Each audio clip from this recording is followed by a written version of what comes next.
우리 한 목소리로 고백하겠습니다. 앞서가는 삶보다 하나님 앞에 서는 삶이 귀합니다. 한 번 더 고백하겠습니다. 앞서가는 삶보다 하나님 앞에 서는 삶이 귀합니다.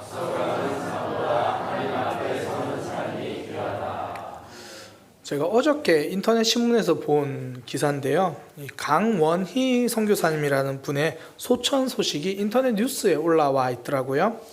그분은 40년간 방글라데시, 네팔 그 등지에서 사역을 하셨는데 그저께 이제 금요일에 88세 나이로 소천을 하셨습니다. 그분은 이제 의학 공부를 마치고 1970년에 강원도 무의촌, 그러니까 의료가 잘 안 되는 곳에 병원을 열었고요. 1982년에 고 한경직 목사님의 권면을 받아서 네팔로 건너가서 그때부터 약 한 40년간 네팔, 방글라데시, 스리랑카 이 지역에서 의료 사역, 의료 선교를 하셨습니다. 40세가 훌쩍 넘은 늦은 나이에 해외 선교로 나갔지만 누구보다 열정적으로 그 일을 하셨다고 하는데요. 낮에는 열심히 환자들을 돌보고 밤에면 자는 시간도 쪼개서 또 현지 언어를 익히고 그렇게 보내셨대요. 한 번은 이제 수술을 하고 또 다음 환자 수술을 해야 되는데 다음 환자가 너무 중환자인데 출혈이 심해가지고 수술을 진행할 수가 없는 거예요. 수혈할 피도 없고. 그래서 보니까 그 환자의 피와 이 강원희 선교사님 그 의사의 피가 혈액형이 같은 거예요. 그래가지고 수술을 하기 전에 본인의 피 무려 400cc를 먼저 빼서 그렇게 수혈을 하고 그렇게 수술을 한 거죠. 그 이후에 또 환자가 퇴원하면 또 식료품을 사들고 환자들 집에 찾아갑니다. 그 회복을 위해서 잘 먹어야 되잖아요. 근데 먹기 힘든 환경이고 하니까 또 그렇게 사역을 하는 거죠. 그런 이제 강원희 선교사님의 모습을 보고 그 현지의 사람들이 그를 히말라야의 슈바이처다 이제 이렇게 부른 거예요. 실제로 2011년도에는 그분의 삶이 영화로도 만들어졌다고 하더라고요. 그 소명삼 그런 영화인데 저는 보지는 못했어요. 그 직업으로만 보면 우리 주변에서 흔히 볼 수 있는 의사잖아요. 특별하진 않죠. 직업으로만 보면. 또 게다가 일반 언론에서 원래 기독교인의 삶을 잘 조명하진 않아요. 그런데도 불구하고 그 인터넷 뉴스에 그분의 소천 소식이 실린 겁니다. 저도 검색해서 안 게 아니라 제 휴대폰에 있는 네이버 뉴스를 딱 봤는데 그 상단이 있길래 제가 이렇게 클릭해서 알게 된 거예요. 그렇게 일반 뉴스에까지 조명한 이유가요. 그분의 삶이 남달랐기 때문입니다. 세상에는 대부분 내가 더 가지려고 하죠. 내가 가진 지식 가지고 나 먹으려고 아등바등 사는데 이분의 삶은 달랐다는 거예요. 더욱이 반짝하는 나눔이나 섬김이 아니라 인생 전체로 섬기며 살았죠. 그러니까 주변에서 찾아보기 힘든 이야기니까 스토리가 됩니다. 감동이 되는 거예요. 그러니까 세상은 이렇지 않다라는 겁니다. 오늘 본문 전도서 4장 1절에서 3절이 그 이야기를 하는 거예요. 세상을 살펴봤는데 눈물밖에 없더라. 전부 남을 괴롭히는 사람들 뿐이더라. 학대하는 사람들, 다른 사람 학대하는 사람들 그들의 손에 권세가 있는데 그 손을 가지고 누구 하나 위로하지를 않더라. 그렇게 말해요. 남들보다 더 가졌습니다. 더 대단해 보입니다. 그런데 그 대단함이 도와주는 대단함이 아니라 괴롭히는 대단함이었다. 이렇게 말해요. 오죽하면 그렇게 고생한 사람들을 보니까 오히려 죽음이 평안해 보일 만큼 그렇게 그들이 고생하고 아프더라. 전도서가 그 이야기를 하는 거예요.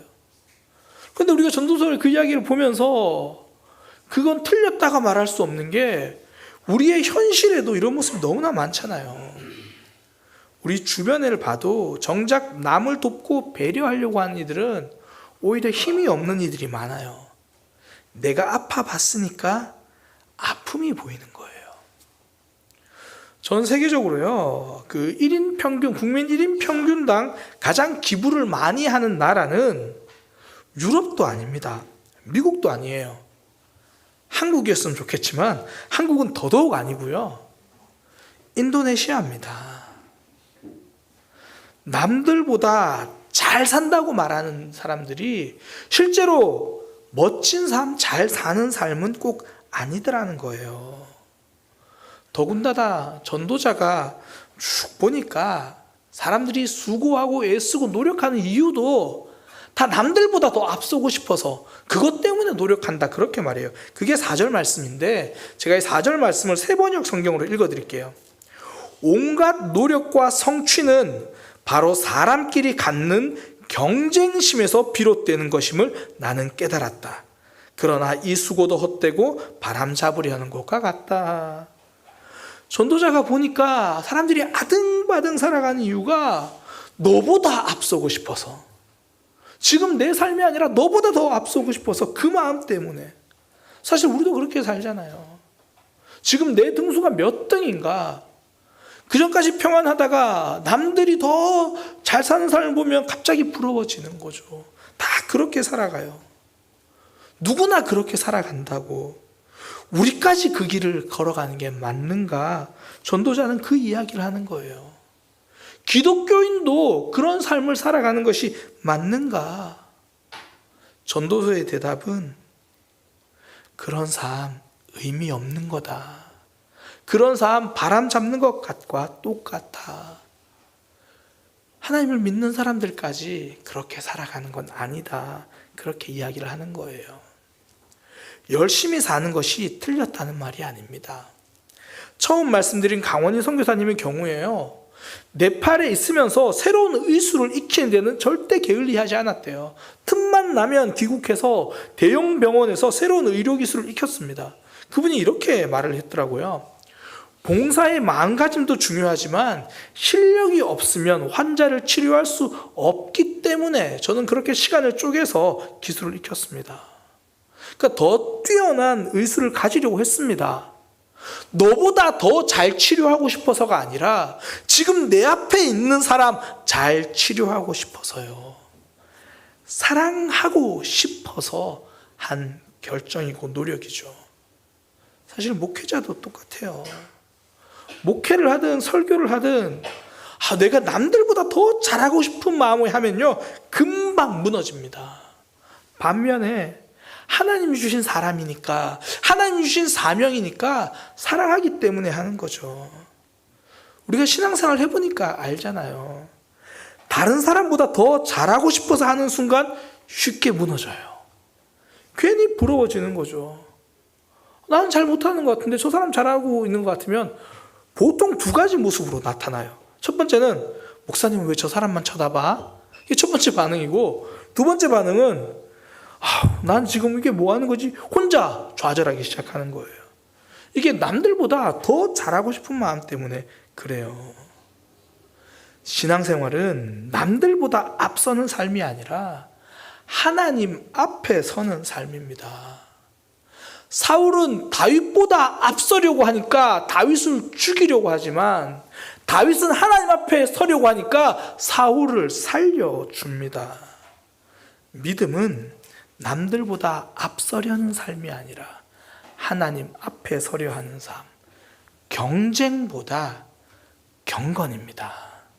그 삶을 사는 거예요. 13절부터 16절까지도 다 그런 말입니다. 이미 왕이 된 사람이나 나중에 더 지혜를 가져서 왕이 된 사람이나 결국 시간이 지나면 차이가 없더라. 더 앞서가는 삶이 대단한 삶이 아니라는 거죠. 믿음은 앞서려는 것이 아니라 하나님 앞에 서려는 삶, 그거 이야기하는 거예요. 그러면 오늘날 우리는 도대체 어떻게 살아야 합니까? 전도서가 이 오늘 우리의 삶에 그 답을 주는 거예요. 첫 번째는 만족이고요. 두 번째는 동행입니다. 첫 번째가 만족인데 6절에 이렇게 말해요. 두 손에 가득하고 수고하며 바람을 잡는 것보다 한 손에만 가득하고 평온함이 나으니라. 그 전도자가 이제 4절에서 사람들이 다 앞서려는 경쟁심 때문에 노력한다 그러잖아요. 그렇게 하는 게 다 바람 잡는 거다라고 이야기하는 거죠. 거기엔 기쁨이 없다는 거예요. 그렇게 경쟁하는 삶, 거기엔 기쁨이 없더라. 내가 두 손 가지고 다 잡으려고 해봤는데 거기는 기쁨이 없더라. 제가 이전에 한번 소개한 가수 장기하의 노래인데요. 부럽지가 않아라는 그 노래 가사에 보면 이런 내용이 있습니다. 네가 가진 게 많겠니? 내가 가진 게 많겠니?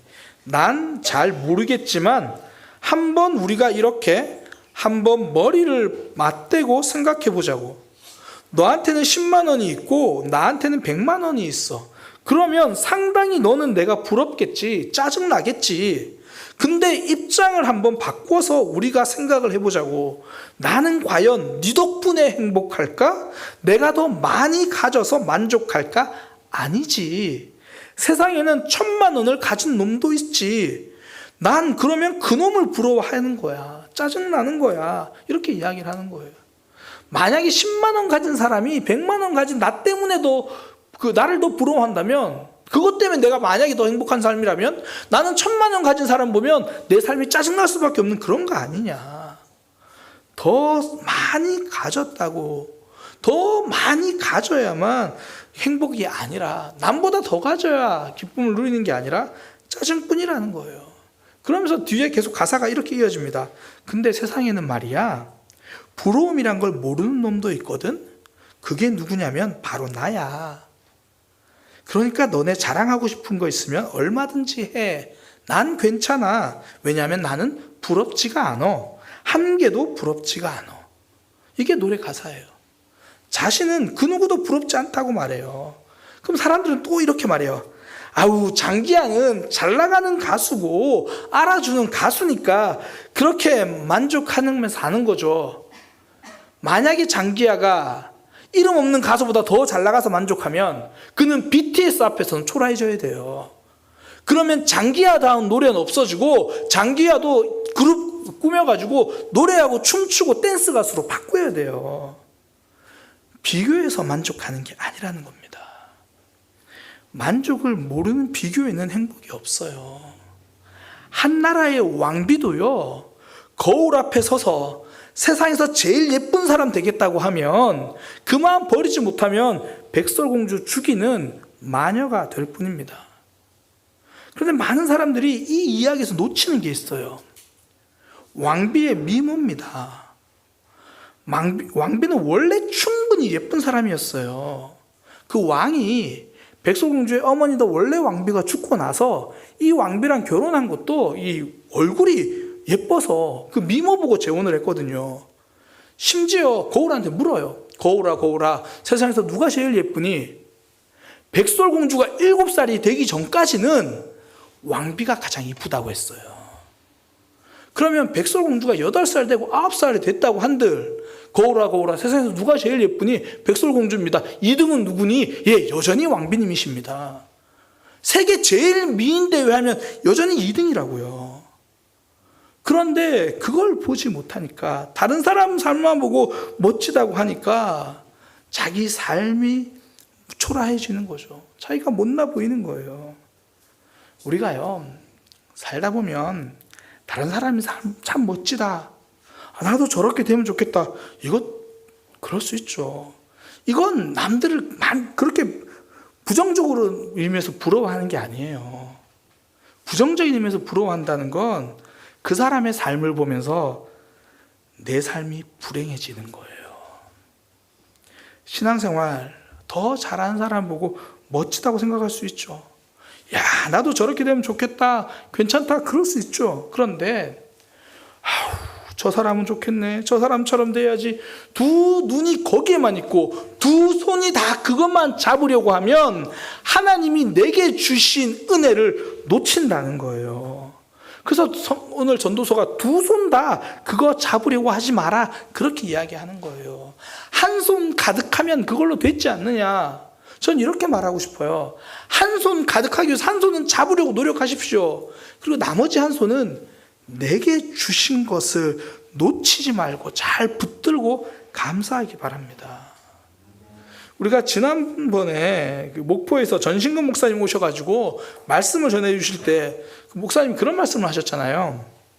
살아보니까 하나님은 우리 가족의 생존에는 적극 개입하시지만 복지에는 별로 관심이 없으신 것 같다. 그러면서 이제 노동자의 삶을 이야기해 주시고, 또 집에 화장실이 막혔던 그 이야기도 해 주시고, 근데 그 말씀을 들으면서 참 우리가 위로가 되고 은혜가 받는 이유가, 그 목사님의 고백을 통해서 내 손에 있는 걸 감사하는 삶이 무엇이구나, 이걸 우리가 깨닫게 됐잖아요. 물론 막힌 화장실 이야기할 때 저도 이 첫 겨울에 이 화장실 막혔던 기억이 생각이 좀 났었는데, 그러면서 그렇게 생각 들잖아요.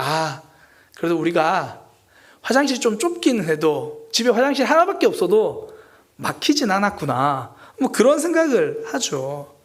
또 보면서 우리에게도 소중한 자녀가 있구나, 소중한 가족이 있구나, 그거 깨닫는 거예요. 한 초등학교 선생님이 아이들에게 아프리카의 배고픈 아이들에 대해서 이야기를 해주시면서 그러면서 하는 말이, 너희는 얼마나 행복한지 알아야 한다, 그렇게 이야기를 했어요. 그러니까 한 아이가 남의 불행을 보고 내가 얼마나 행복한지 생각하는 것은 좋지 않다고 생각합니다, 이렇게 답을 한 거예요. 혹여나 그렇게 대답한 아이가 있으면 머리를 쥐어박아요. 아이가 틀린 것은 아닌데, 선생님의 포커스는 그들의 불행을 생각하자는 게 아니라 내가 가진 것에 감사하자라는 게 포커스죠. 더 나은 삶을 위해서 앞으로 나가기 위해서 손을 뻗어야 합니다. 그러나 두 손을 다 없는 것에만 보고 하는 것이 아니라, 한 손은 그렇게 가고 한 손은 내게 주신 것을 꼭 붙들고 있어야 되죠. 만족은 내게 주신 것을 바라볼 때 생깁니다. 전사님이 얼마 전에 설교 시간에 말씀하셨던 책인데요, 그 상실의 시대라는 제목으로 알려진 무라카미 하루키의 노르웨이 숲에 보면 이런 이야기가 있습니다. 남자 주인공이 굉장히 외롭고 절망적인 상황에 빠졌어요. 그런데 사랑하는 여인이 이 심리적인 문제로 이 요양원에 있거든요. 이제 그 여인에게 자신의 삶을 편지를 써줘야 되는데, 안 그래도 심리적으로 불안한 이제 여자친구니까 뭔가 좋은 이야기만 써주고 싶은 거예요. 자기는 너무 힘들고 너무 절망적이고 외로운데 그래도 편지에는 좋은 얘기만 써줍니다. 그 내용을 책에 이렇게 적혀 있어요. 그럴 때면, 그러니까 내가 굉장히 힘들고 어려울 때를 이야기하는 거예요. 그럴 때면 나는 나오코에게 편지를 썼다. 나오코에게 보내는 편지 속에 나는 멋지고 기분 좋고 아름다운 것만 가려서 썼다. 그 편지를 다시 읽어보고 스스로 위로받았다. 그리고 내가 얼마나 아름다운 세상에 사는가를 생각했다. 그 사람에게 좋은 내용만 알려주고 싶어서 힘들지만 그 가운데 있었던 좋은 이야기만 뽑아서 썼는데, 다 쓰고 붙이기 전에 읽어봤더니 내 삶이 그래도 괜찮은 게 많더라는 거예요. 그러니까 없는 좋은 이야기를 지어냈다는 게 아니라 있는 감사를 발견한 거죠. 일부 예배 때는 보통 이제 청년들이 대표 기도를 하는데요, 대표 기도 내용을 들어보면 공통적으로 거의 두 가지가 들어가요. 하나는 뭐냐면 지난 한 주간의 삶을 제대로 살지 못했다라는 고백이에요. 오늘도 얼마나 리얼하게 한 주간의 삶을 못 살았다고 고백을 하든지, 오늘 일부 예배 기도자 기도문에 이런 내용이 있더라고요. 제 자신, 나도 나를 잘 모르겠습니다. 어떨 때는 말씀이 하나도 생각이 안 납니다. 제가 찔렸어요, 그 말을 듣고. 어떨 때는 말씀이 하나도 생각이 안 납니다. 그런 잘 못 살았다는 이야기를 고백하고, 또 하나가 뭐냐면 그럼에도 함께 아파하고 서로 도전하는 공동체가 있어서 감사합니다. 보통 그 고백은 두 가지는 거의 나와요. 그러니까 신앙생활이 어렵고 더 잘해야 된다는 부담이 드는데, 그러나 그 부담만 보는 게 아니라 믿음이 잘 세워지도록 내게 주신 공동체도 본다는 거예요. 우리의 신앙생활이 그렇죠. 우리는요, 두 손 모아 기도합니다. 그때 한 손은 지금 내게 없는 것, 그거 달라고 기도하세요. 그리고 다른 한 손은 하나님이 내게 주신 것 감사하는 그런 기도의 손이 되기를 소망합니다. 우리가 때로는 사랑하는 가족이 믿음 생활이 더 잘했으면 좋겠잖아요. 그런 마음 정말 필요합니다. 그러나 한편으로는 지금 예배 나오고 있잖아요. 거기에 감사하는 마음을 놓치면 안 된다는 거죠. 아직까지 교회 나오지 않는 가족이 있으면 예배 나왔으면 좋겠죠. 그런 간절함이 정말 소중합니다. 그러나 내가 그 가족을 위해서 이렇게 기도할 수 있다는 것, 그것 또한 정말 감사한 거예요. 내가 기도하고 있으니까 나의 자녀는, 우리 부모님은, 때론 내 배우자는 그 사람의 구원을 위해서 간절히 기도해 주는 한 사람은 있는 거잖아요. 그게 얼마나 감사한 일입니까? 언제부턴가 우리가 이제 금요 기도회 때 자주 하는 찬양이 사람을 보며 세상을 볼 때 만족감이 없었네. 나의 하나님 그분을 볼 때 나는 만족하였네. 그러니까 부족하고 없는데 없어도 감사해, 만족해, 그 말이 아니라 나의 하나님 그분을 보니까 그분이 주신 것이 보이고 그분의 역사가 보이고 그분의 은혜가 보이니 만족할 수 있다는 거죠. 우리가 지난번에 전도서 말씀 나누면서 함께 나누었던 말씀, 내세울 건 없어도 감사할 건 많습니다. 우리에게 남들보다 더 가진 게 뭐냐고 물어보면 할 말이 없잖아요. 내가 남들보다 더 내세울 만한 게 뭔가? 별로 할 말이 없어요. 그런데 하나님이 주신 것이 무엇이냐고 물으면 그래도 고백할 감사가 끊어지진 않아요.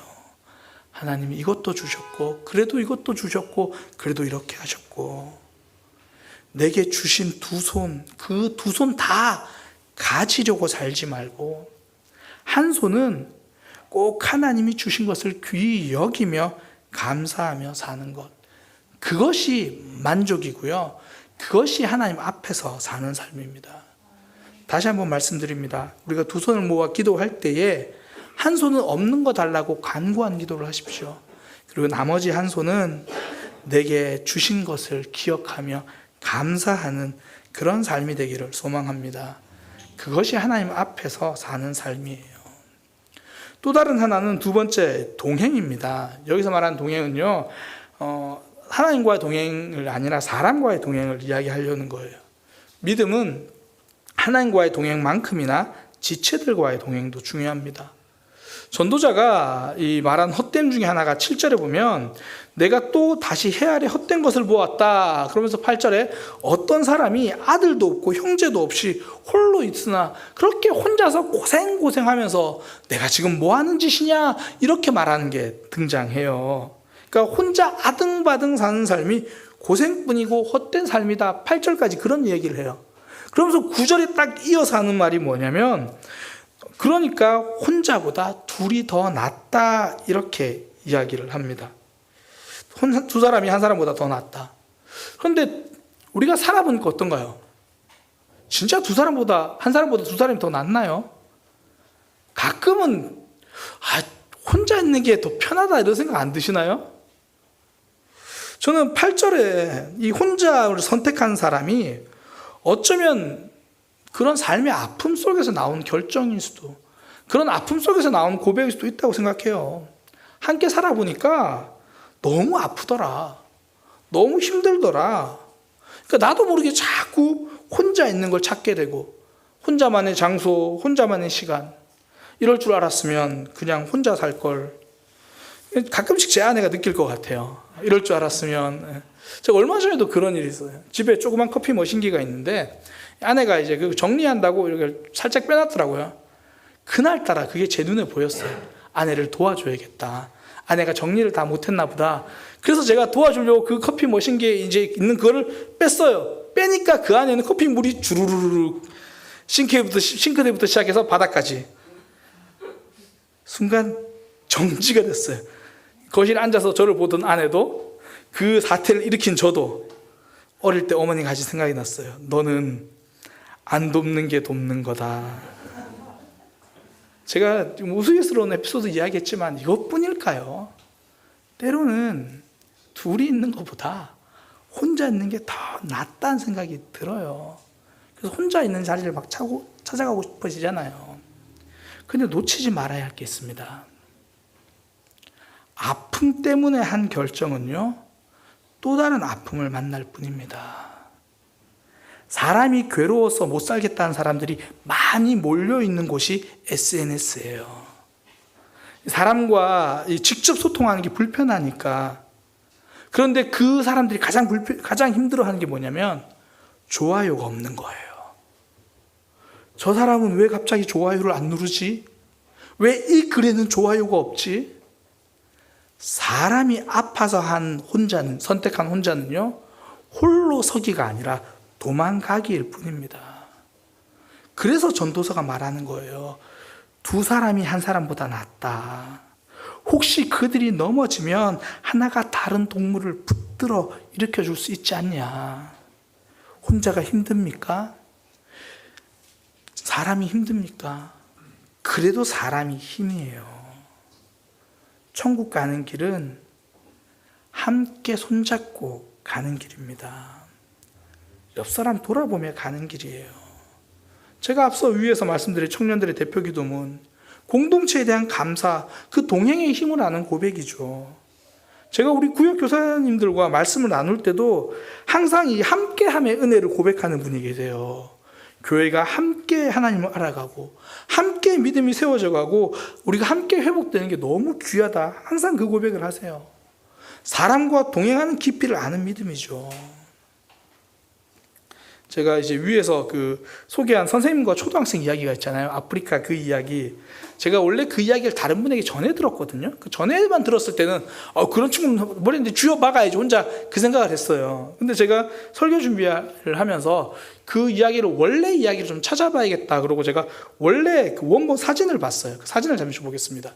저기 이제 원래 위에 아프리카 아이 사진을 보여주고 지금 아이는 어떤 상태인가요? 그리고 그 아이를 보면서 어떤 생각을 하나요? 밑에 건데 밑에 내용이 이거예요.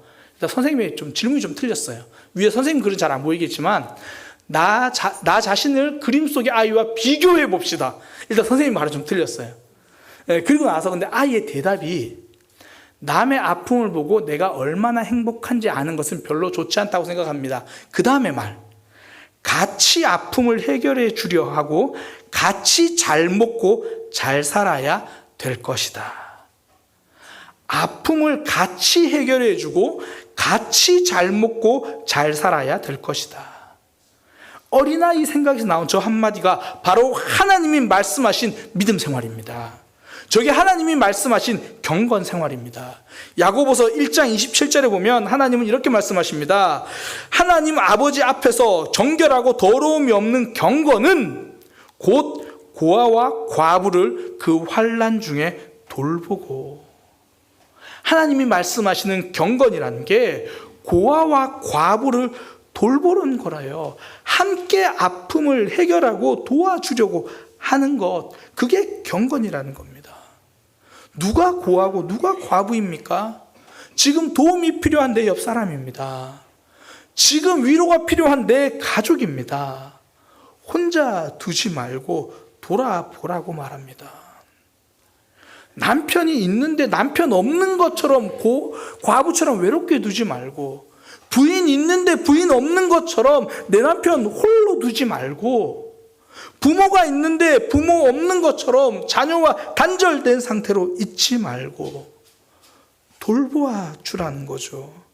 그래서 말합니다. 두 사람이 함께 누우면 따뜻하다. 혼자 있으면 어찌 따뜻하랴. 온기를 나누어 주는 삶을 이야기합니다. 우리가 오프라인 모임에서는 온라인 모임이 줄 수 없는 그 온기를 누리잖아요. 이 라면 하나도 그래요. 라면 하나도 같이 먹으면요, 라면은 하나는 같이 먹을 수 없습니다. 라면 3개도 같이 먹으면요, 이게 혼밥에서 느낄 수 없는 온기가 있어요. 그러니까 우리 가족들이 너무 바빠서 어쩔 수 없으면 그렇지만, 그게 아니면 혼자 있는 집에 들어가게 하지 마세요. 함께 밥 먹어주는 것, 그게 온기를 나누는 거죠. 인터넷에 올라온 한 사연입니다. 저도 이전에 봐서 다시 그 내용을 찾을 수 없어서 정확한 내용을 기억하지는 못하는데요. 아버지가 실직을 하고, 아마 이제 어렵게 실직을 하고 간신히 다른 회사 아마 이직해서 출근하는 그런 과정 속에서 아버지가 심한 우울증에 걸린 거예요. 그래가지고 가족들끼리 이제 모여가지고 어떻게 할까 그러다가 어머니가 이런 얘기를 합니다. 이제 우리 모든 식구들은 아버지가 출근할 때 아버지 앞에 잘 다녀오세요라고 인사를 하고 아버지를 안아주자. 그리고 아버지가 퇴근하고 오면 그때 다 집에 식구들이 있으면 잘 다녀오셨습니까? 그리고 아버지를 안아주자. 그렇게 몇 달을 했대요. 그렇게 불과 한 몇 달 하니까 이 반응이 다르더라는 거예요. 아버지가 아침에 출근할 때 혹여나 아이들이 좀 늦게 나오면 서슴서슴 기다리시더라는 거예요. 그 다녀오세요는 말과 그 포옹을. 갔다 와서도 마찬가지고. 그러니까 삶의 의미를 찾고 가족의 소중함을 깨닫고 회복되더라는 거예요. 함께하는 온기죠. 사람과 동행하는 힘입니다. 하나님은 우리 공동체가 내가 있는 자리에서 그렇게 온기를 나누어 줄 수 있는 그런 동행의 지체들이 되라고 우리에게 말씀하시는 거죠. 이것이 하나님 앞에 서는 삶입니다. 고아와 과부를 돌아볼 줄 아는 삶. 무엇보다 꼭 나누고 싶은 게요, 우리가 돌아보아야 할 고아와 과부는 밖에만 있는 게 아니라는 거예요. 때로는 나 자신일 때도 있습니다. 예수님은 이웃 사랑을 말씀하실 때 정말 중요한 말씀을 같이 하셨어요. 내 이웃을 내 몸과 같이 사랑하라. 나를 사랑할 수 있어야 이웃도 사랑할 수 있다는 거죠. 도움 받을 수 있는 사람이 나도 남을 도울 수 있습니다. 제가 앞서 소개한 노르웨이 숲에서요, 여자 주인공이 마음 건강을 치료하기 위해서 가 있는 그곳에 규칙이 있어요. 첫 번째 규칙이 뭐냐면 상대를 도와주고 싶다고 생각할 것, 그리고 자기 자신도 다른 사람에게 도움을 받아야 한다고 생각할 것. 남을 위해 열심히 중보 기도해 주는 만큼 귀한 것이 내 안에 있는 진실한 기도 제목을 꺼낼 줄 아는 거예요. 기도해 주는 사람만큼 귀한 사람이 기도 제목을 말해 주는 사람입니다. 동행하는 삶, 손잡아 주는 거고요. 손잡아 달라고 손 내밀 줄 아는 거예요. 세상은 경쟁에서 앞서가라고 말합니다. 그때 하나님은 오늘 전도서를 통해서 동물을 붙들어 주어서 일으켜 주고 함께 가라고 말합니다. 이것이 하나님이 말씀하시는, 하나님이 원하시는 삶입니다. 세상은 남들보다 앞에 서려고 할 때 우리는 하나님 앞에 서는 삶이 되기를 소망합니다. 두 가지를 함께 나눴어요. 첫 번째는 만족입니다. 없는 것 잡으려고 두 손 다 내밀지 말고 한 손은 내게 주신 것을 붙들 줄 아는 삶. 또 하나는 동행입니다. 동물을 붙들어 주어 함께 가는 삶. 그것이 경건입니다. 이런 우리가 되기를 소망합니다. 이런 우리 사랑의 교회가 되기를 소망합니다.